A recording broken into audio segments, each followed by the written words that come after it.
Good morning, everybody. Today we have a segment on the tools and utensils used during the 18th century by the frontiersmen, craftsmen, and artisans alike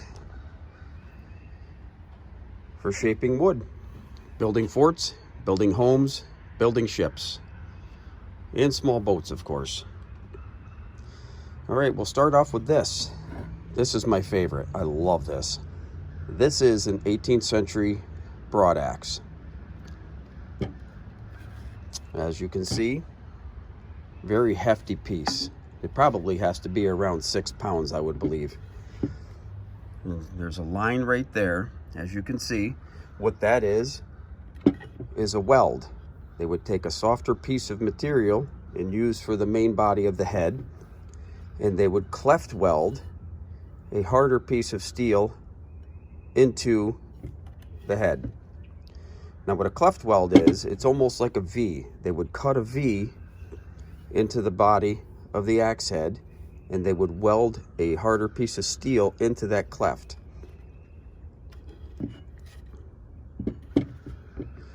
We'll move on to a shipwright's axe.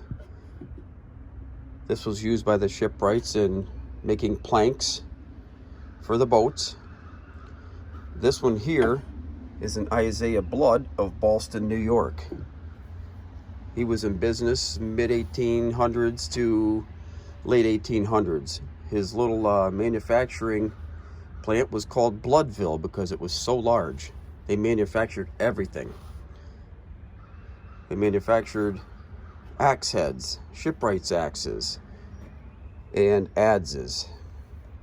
Now this here is a carpenter's adze.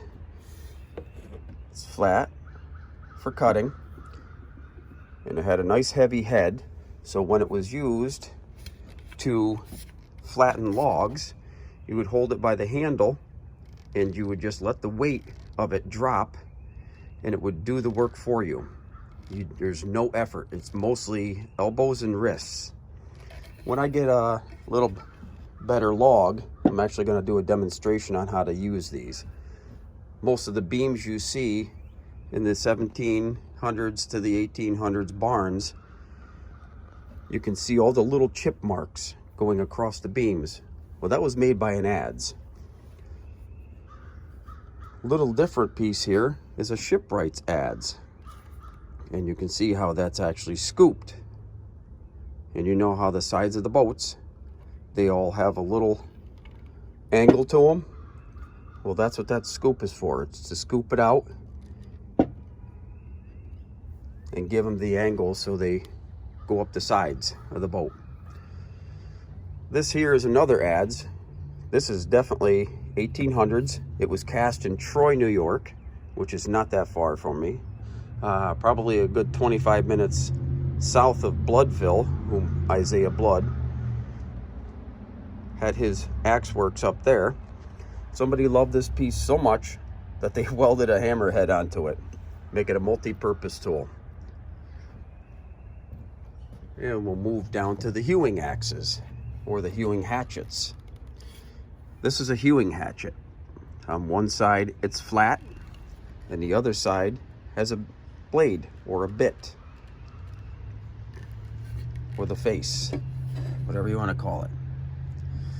This is used in the same type of manner as the adze, but it's more for the hand. You can chop sideways and it'll run flat and peel up material.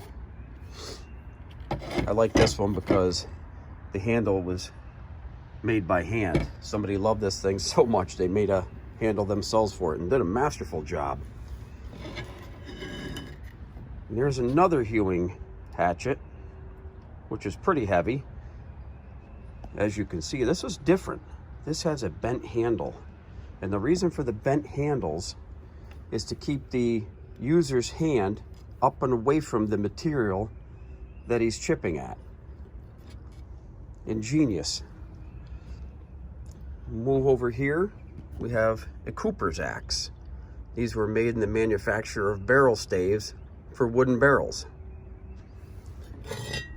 Real thin, extremely thin, and only sharpened on one side. much like the hewing axes. And finally, we'll go over to the hand auger. This was blacksmith made. This came out of a collection.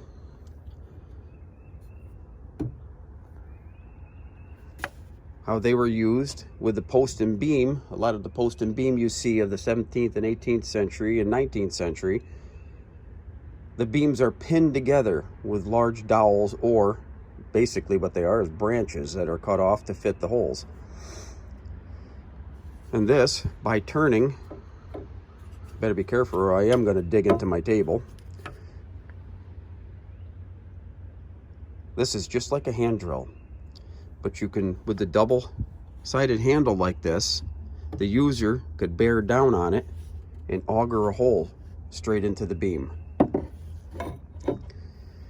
Well, there we have it.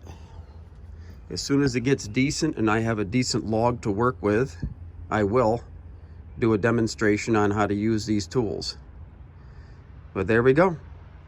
Hand tools of the 18th, 19th century. And obviously previous to that. But we're concentrating on more of the 18th century. Have a good day, folks. Enjoy.